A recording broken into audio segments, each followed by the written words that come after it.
Wawasan Nusantara dalam konteks NKRI oleh Hairunisa Julia Irda 10 MIPA 4. Pengertian wawasan Nusantara. Secara etimologis, wawasan Nusantara berasal dari kata wawasan dan Nusantara. Wawasan berasal dari kata wawas dalam bahasa Jawa yang berarti pandangan, tinjauan, dan tanggapan indrawi. Sedangkan secara terminologis menunjukkan beberapa pendapat. A. Menurut Prof. Wan Usman, wawasan Nusantara adalah cara pandang bangsa Indonesia mengenai diri dan tanah airnya sebagai negara kepulauan dengan semua aspek kehidupan yang beragam.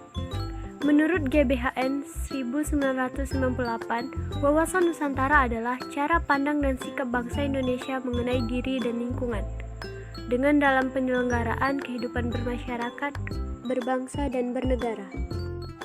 Hakikat wawasan Nusantara. Hakikat wawasan Nusantara adalah keutuhan Nusantara dalam pengertian cara pandang yang selalu utuh, menyeluruh dalam melingkupi Nusantara demi kepentingan nasional. Hal tersebut berarti bahwa setiap warga masyarakat dan aparatur negara harus berpikir, bersikap, dan bertindak secara utuh menyeluruh demi kepentingan bangsa dan negara Indonesia. Dengan kata lain, hakikat wawasan Nusantara adalah persatuan bangsa dan kesatuan wilayah. Dalam GBHN disebutkan bahwa hakikat wawasan Nusantara diwujudkan dengan menyatakan kepulauan Nusantara sebagai satu kesatuan politik, ekonomi, sosial, budaya, dan pertahanan keamanan. Asas wawasan Nusantara. Asas wawasan Nusantara merupakan ketentuan atau kaidah dasar yang harus dipatuhi, ditaati, dipelihara, dan diciptakan demi tetap taat dan setiap komponen membentuk bangsa Indonesia terhadap kesepakatan. Adapun asas wawasan Nusantara yaitu 1. Kepentingan yang sama yaitu cara pandang terhadap bangsa dan negara. 2. Keadilan, kesesuaian pembagian hasil dengan jerih payah dan pembagian kegiatan, baik per orang, kelompok, maupun daerah. 3. Kejujuran, yaitu keberanian berpikir, berkata, dan bertindak sesuai realita demi kemajuan bangsa dan negara. 4. Solidaritas, yaitu kerjasama, setia kawan, dan peduli sesama. 5. Kerjasama adanya koordinasi untuk mencapai sinergitas. 6. Kesetiaan kepada bangsa dan negara. Kedudukan, fungsi, dan tujuan wawasan Nusantara. Wawasan Nusantara berkedudukan sebagai visi bangsa Indonesia sesuai dengan konsep wawasan Nusantara adalah menjadi bangsa yang satu dengan wilayah yang satu dan utuh pula. 1. Kedudukan. Wawasan Nusantara sebagai wawasan nasional diyakini kebenarannya oleh seluruh rakyat agar tidak terjadi penyesatan atau penyimpangan dalam upaya mewujudkan cita-cita dan tujuan. 2. Fungsi. Wawasan Nusantara berfungsi sebagai pedoman, motivasi, dorongan, serta rambu-rambu dalam menentukan segala kebijakan, keputusan, dan penyelenggaraan negara. 3. Tujuan. Wawasan Nusantara bertujuan untuk mewujudkan nasionalisme yang tinggi di segala aspek kehidupan rakyat Indonesia yang lebih mengutamakan kepentingan nasional daripada kepentingan individu, kelompok, golongan, suku bangsa, atau daerah. Kepentingan tersebut dihormati dan dipenuhi selama tidak bertentangan dengan kepentingan nasional atau kepentingan masyarakat. Aspek Trigatra dan Pancagatra dalam wawasan Nusantara. Konsepsi wawasan Nusantara merupakan suatu konsep di dalam cara pandang dan pengaturan yang mencakup segenap kehidupan bangsa yang disebut Astagatra, meliputi 1. Trigatra berupa posisi dan letak geografis, keadaan, dan kekayaan alam jumlah penduduk. 2. Pancagatra berupa ideologi politik, ekonomi, sosial, budaya, dan pertahanan keamanan. Aspek-aspek Trigatra. A. Letak dan bentuk geografis. Indonesia merupakan negara kepulauan yang terletak di antara benua Asia di utara dan benua Australia di selatan, serta Samudra Pasifik di sebelah timur, sehingga secara geografis Indonesia berada di tengah lalu lintas dunia. B. Keadaan dan kemampuan penduduk. 1. Faktor yang mempengaruhi jumlah penduduk: kematian atau mortalitas, kelahiran atau natalitas pendatang, dan orang yang meninggalkan wilayah tersebut. 2. Faktor yang mempengaruhi komposisi penduduk: susunan penduduk menurut umur, jenis kelamin, agama, suku bangsa, tingkat pendidikan, dan sebagainya. 3. Faktor yang mempengaruhi distribusi penduduk berupa persebaran penduduk yang merata. C. Keadaan dan kekayaan alam. Kekayaan alam Indonesia terdapat pada atmosfer, di permukaan bumi, di perairan, dan di dalam bumi, yang beberapa sumber-sumber mineral, sumber-sumber nabati atau flora dan sumber daya fauna. Bentuk sumber daya alam ada dua, yaitu sumber daya alam yang dapat diperbarui dan tidak dapat diperbarui. Dalam pengelolaan sumber tersebut harus berpedoman pada 1.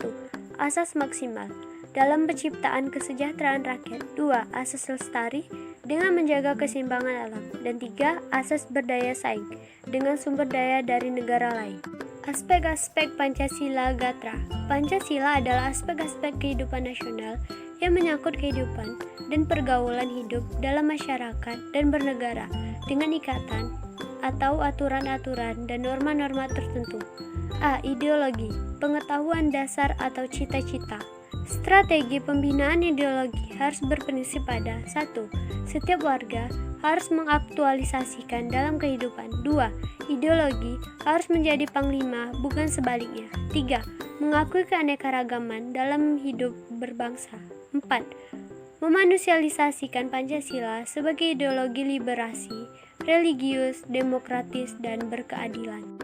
B. Politik diartikan sebagai asas haluan atau kebijaksanaan yang digunakan untuk mencapai tujuan dan kekuasaan. Kehidupan politik dapat dibagi dalam dua sektor. 1. Masyarakat yang memberi input. 2. Pemerintah berfungsi sebagai output. C. Ekonomi.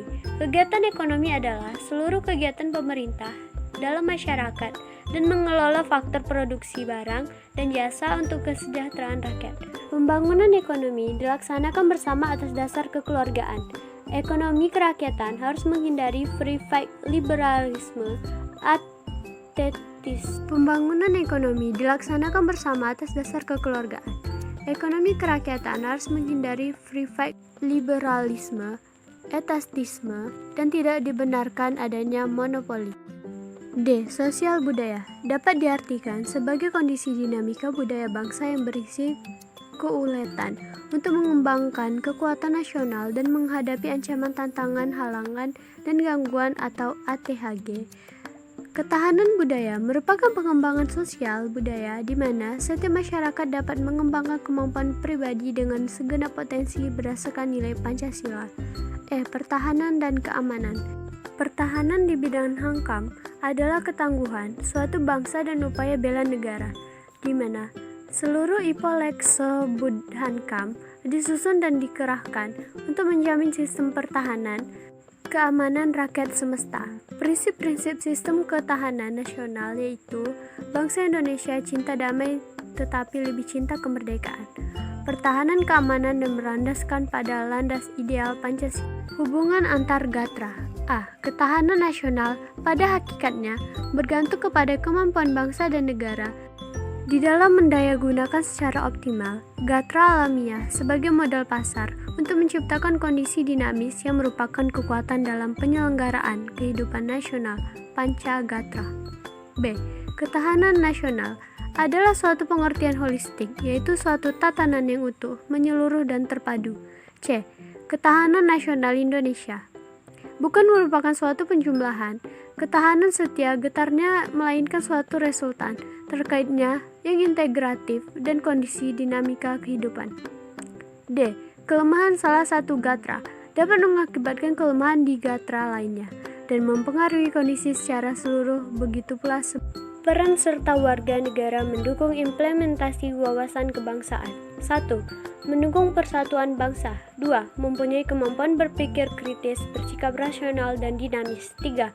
Mendukung kerakyatan yang mengutamakan kepentingan bersama di atas kepentingan individu atau golongan.